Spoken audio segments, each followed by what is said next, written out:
The room was silent except for the ticking clock. It seemed to mock the five people seated around the table, each lost in their thoughts, each concealing secrets that could shatter the fragile peace that held them together. The game had been afoot for months now, a cat and mouse chase across continents. The stakes were high, the danger real. Months ago, a shadow had fallen over the city, a darkness that seeped into the everyday lives of its citizens. It started subtly, a missing person here, a string of robberies there. But soon the incidents escalated, becoming bolder, more frequent. Where Isabella was cautious, Marco was impulsive. Where she saw darkness, he sometimes glimpsed opportunity. Their partnership was a study in contrasts, a testament to the idea that opposites attract. The city was on edge. Fear hung heavy in the air, as palpable as the smog that choked its streets. He pulled strings from the shadows, controlling the city's underworld with an iron fist.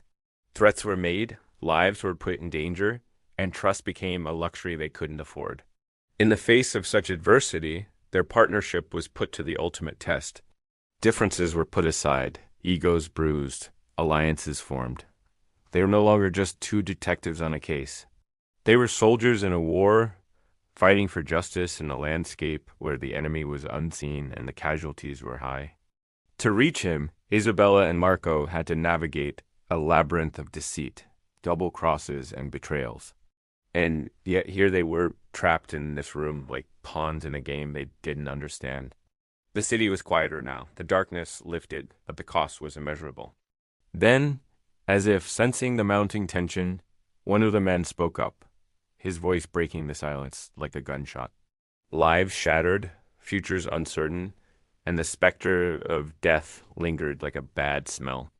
Each revelation shook the room like an earthquake, sending tremors down Isabella's spine. Betrayals, double crosses, and hidden agendas swirled around them like a thick fog. And in the middle of it all stood Isabella, trying to pierce the mist, trying to find the one constant amidst the chaos, trying to find the truth. The room became a slaughterhouse, the air thick with the coppery tang of blood. The game, she realized, had been more intricate than they'd imagined, the stakes higher, the danger more real. The clock ticked relentlessly, its rhythm a macabre counterpoint to the chaos around them. Time was running out. The final showdown loomed. One by one, the men in the room fell, victims of a killer who stalked them in the shadows. The truth, long buried, finally saw the light of day.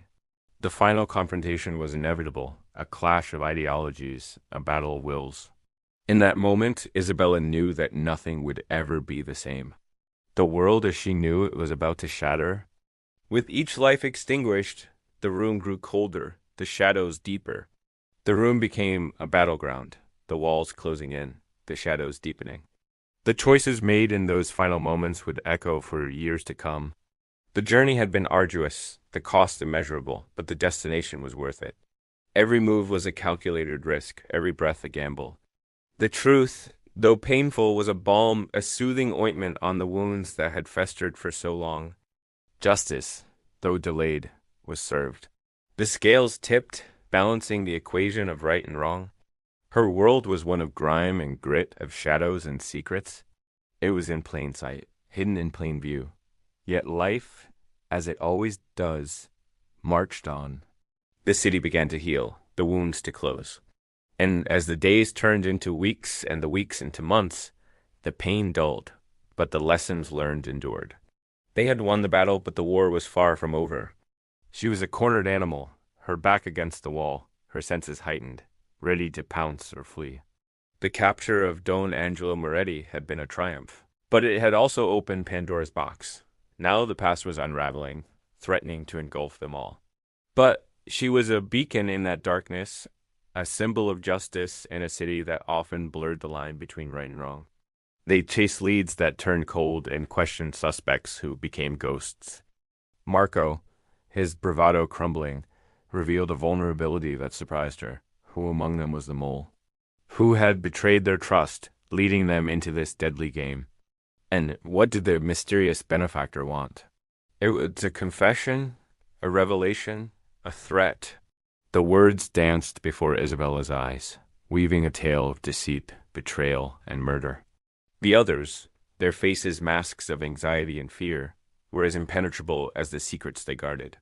Each step took them deeper into the city's heart of darkness, confronting them with the ugliness that thrived in the shadows. Our story begins not here, but much earlier.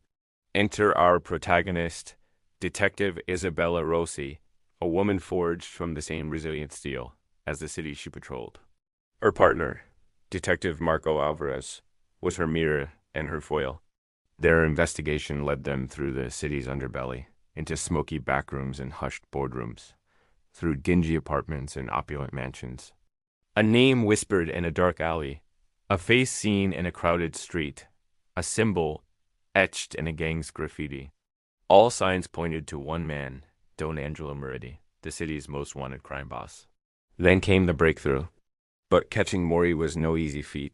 He was a phantom, a whisper in the wind, always one step ahead. As they closed in on Mori, the danger escalated. And then it happened.